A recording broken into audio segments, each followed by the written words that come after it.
Інтернет-цензура в окупантів у Криму навіть жорсткіша, ніж в Росії. Про це свідчать результати моніторингу Кримської правозахисної групи. Вони порівняли доступ до популярних українських сайтів на території півострова і в Москві. Результат вразив: у Росії із 30 немає доступу до 6, у Криму – до 29. За що українські веб-ресурси потрапляють в немилість Роскомнагляду та чи можна обійти заборону, розкаже наша Тетяна Сулій.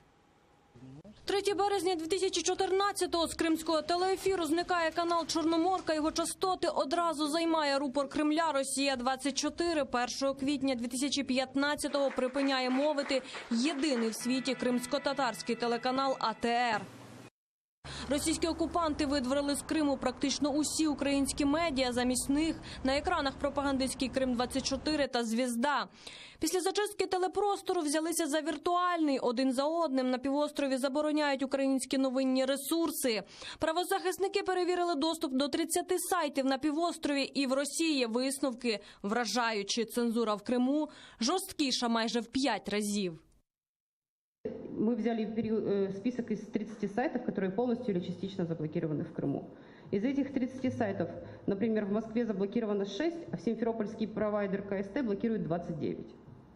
Причем законных решений суда, законных, так называемых законных решений суда, даже по российским законам, на их же сайтах Роскомнадзора я знайшла тільки 5. Під гарячу руку Роскомнагляду в Криму сайти потрапляють, якщо замість пропаганди у їхніх стрічках з'являється правдива інформація.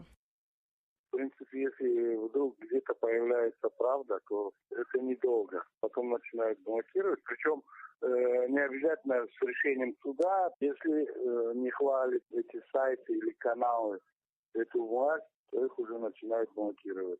Стараются изолировать от достоверной информации, в том числе и о том, что происходит и в России, и в Украине. Винахідливі інтернет-користувачі знайшли спосіб обійти заборону Роскомнагляду. Через спеціальні безкоштовні додатки ZenMate чи FreeGate можна відкрити будь-який заблокований в окупованому Криму веб-ресурс без втрати швидкості. Тетяна Сулій, Ислам Пінка, Заман, АТР.